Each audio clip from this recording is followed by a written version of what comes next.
right, great pleasure. Welcome back to the show. U.S. Treasury Secretary, Mr. Scott Bessent. Treasury Secretary Bessent, thank you for doing this. We appreciate it. So one of the themes of the rift this evening is we've got to keep the accelerator down, get the tax cuts done as fast as possible, Scott, because you could see the Biden economy is sinking lower and lower.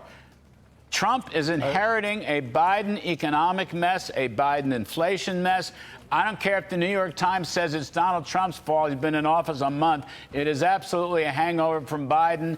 Investment is crashing. Housing is crashing. Machinery and equipment is crashing. Inflation is still high. So I can't wait for the tax cuts and hoping you'd give us a report on this Big Six group that you're working on.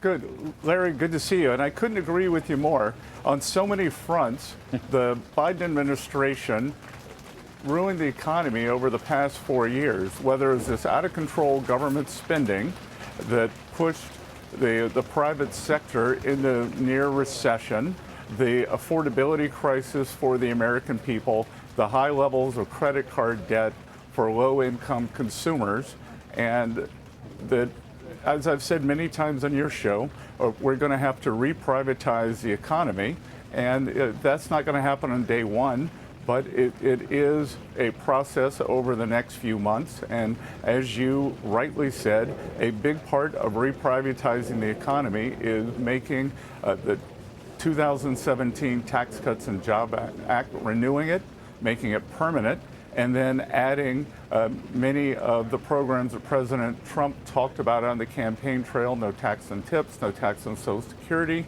and maybe some more incentives for domestic manufacturing. So, Secretary Bessent, by the way, I love the sound of that.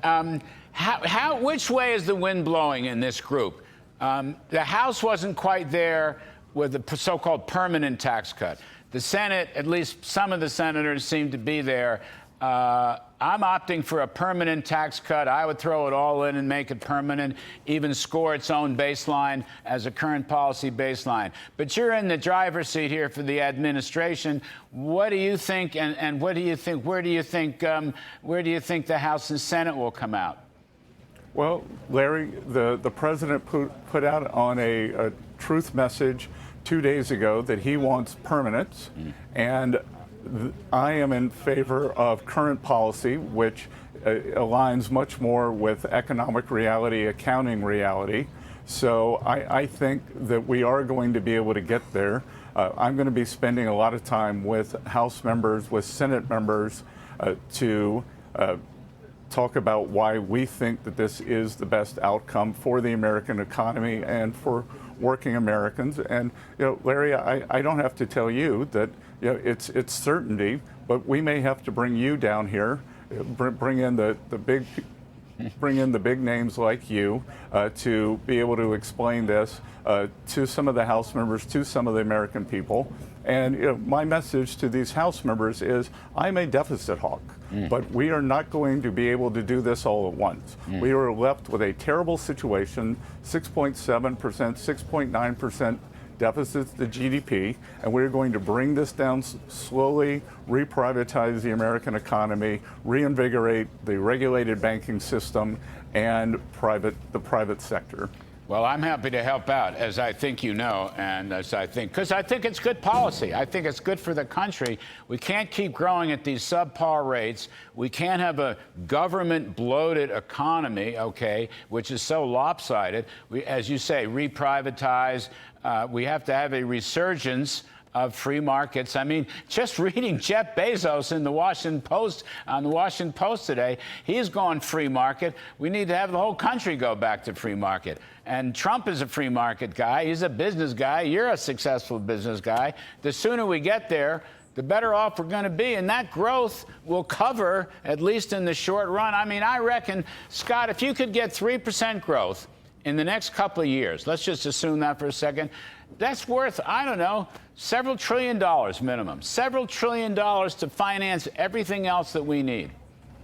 Yeah, and Larry, as you and I have talked about, changing the growth trajectory of a nation changes the debt dynamics. And as I always say, I am America's leading bond salesman, and I have a great story to tell.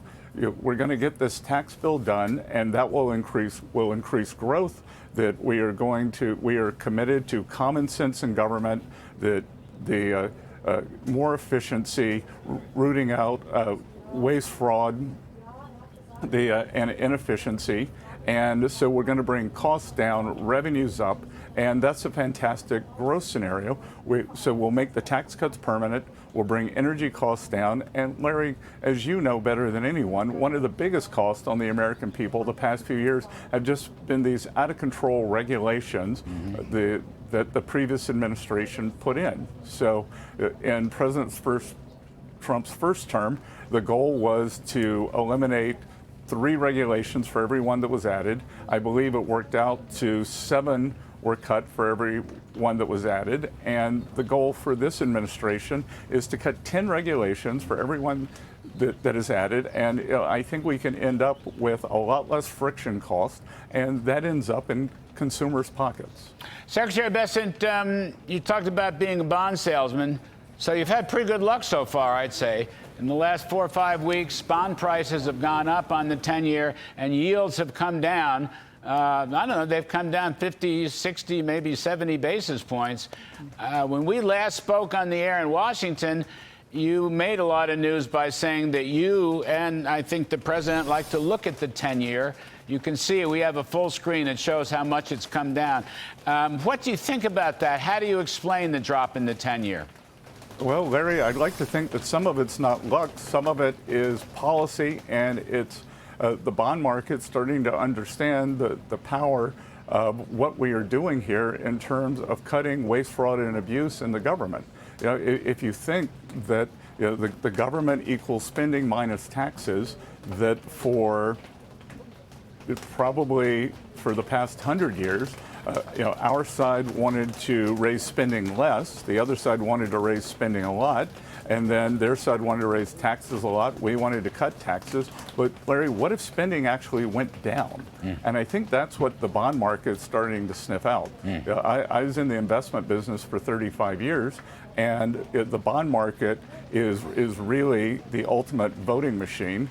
And that's why that when I did my first interview with you as Treasury Secretary, I really wanted to flag the 10-year, because that's what we're laser focused on. And more importantly than the 10-year rate is, since President Trump won in November, the spread between the 10-year and mortgages has come down. No. So mortgage rates are down more than the 10-year. We've seen the housing market stall out here, and I think if we can get that down a little more, and then convince Americans that they're going to have real wage increases, then the housing market could come back to life again. You mentioned spending rates coming down and bond rates coming down. It is possible that this reciprocal trade policy that Mr. Trump is talking about is going to go into place soon. Tariff rates could come down, Secretary Scott Bessent. I think a lot of people on Wall Street have forgotten that option exists. The president is a good negotiator, but he's putting the heat on it. Mexico, Canada, China, and so forth. I mean, how do we tariff rates reciprocally, if there is such a word, could well come down? I don't know why people won't think about that. Yeah, Larry, because it doesn't fit the narrative. And look, I can tell you, President Trump has said that the tariff is his favorite word. I think reciprocal is his second favorite word. And we're putting it in the hands of our trading partners. So if you have a big tax on U.S. imported cars, and we have no tax on your cars, or a small one, if you come down to our level, then there is no tariff increase. So it's going to be totally dependent on the behavior, the attitude of our trading partners to engage with this administration. And I'm very open to the idea that you said that tariffs and the could go away, or if if a nation wants to be recalcitrant, they should not doubt Donald Trump's resolve, as you just said. I know, because if they want to do business here, they're going to have to play ball on this. And if they want to get the lower tax rate, they're going to have to play ball. And I just wanted to put that on the table again, because I think Wall Street is wrong and not in always assuming the worst. Last one, Scott Bessent, I guess you were the first to talk to Zelensky in Ukraine about this rare earth minerals deal. I guess he's coming to Washington tomorrow, perhaps, to sign this deal. You were the lead on this for the president. Can you tell us a little bit about it? Do you still expect the deal to be signed? And what's, in general, what's in it? Sure, Larry. So I went to Kyiv 2 weeks ago and met with President Zelensky. Since then, we have struck a deal. Their governing council approved the deal last night.